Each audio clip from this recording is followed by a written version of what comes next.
It was global financial crisis. और अगर हम इसकी बात करें तो उस टाइम पे पूरे वर्ल्ड वाइड रिसेशन का भी इम्पैक्ट देखने को मिला था। 11 मंथ्स का ये जो पीरियड था, ये लॉन्गेस्ट बेयरिश मोमेंट कंसीडर किया जाता है इंडियन स्टॉक मार्केट के अंदर।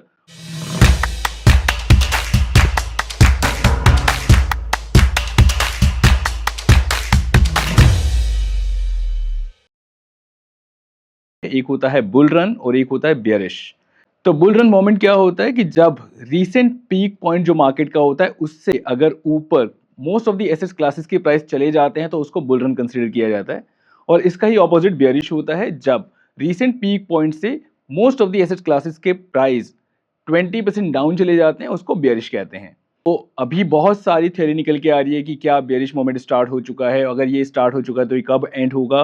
तो नॉर्मली अगर आप डेफिनेशन के हिसाब से जाते हैं तो अभी बेयरिश मोमेंट स्टार्ट नहीं हुआ है, क्योंकि मार्केट का अभी तक भी फॉल डाउन एग्जैक्ट 20% या उससे ऊपर का नहीं हुआ है। तो अब बात कर लेते हैं कि इंडियन स्टॉक मार्केट ने आज तक कितने बेयरिश मोमेंट को एक्सपीरियंस किया है। और पहला बेयरिश मोमेंट अगर नॉर्मली आप देखोगे तो वो हुआ था 1997-1998 के बीच में, जो था Asian financial crisis, and it was influenced by Russian debt default. तो नॉर्मली उस टाइम पे इंडियन स्टॉक मार्केट को बहुत ज़्यादा तो फेस नहीं करना पड़ा था बेयरिश मोमेंट, बट कहीं ना कहीं इम्पैक्ट जरूर था।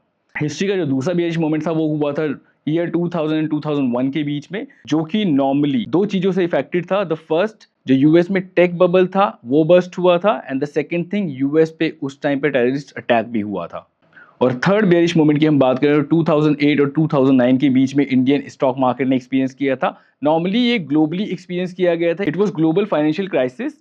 और अगर हम इसकी बात करें तो उस टाइम पे पूरे वर्ल्ड वाइड रिसेशन का भी इम्पैक्ट देखने को मिला था।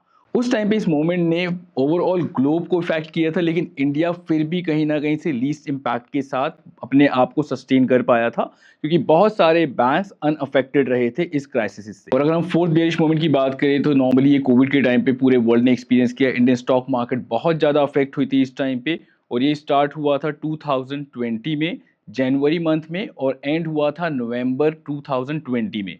11 मंथ्स का ये जो पीरियड था, ये लॉन्गेस्ट बेयरिश मोमेंट कंसीडर किया जाता है इंडियन स्टॉक मार्केट के अंदर। और उस टाइम पे मार्केट ऑलमोस्ट 38% डाउन हुई थी। अब बात कर लेते हैं कि अभी जो ये मोमेंट चल रहा है जिसमें मार्केट फॉल डाउन करते जा रही है, क्या ये एक बेयरिश मोमेंट की स्टार्टिंग है? पॉसिबल है, ये हो भी सकता है, लेकिन अभी तक की अगर हम बात करें तो मार्केट में 20% तक का फॉल नहीं देखने को मिला है।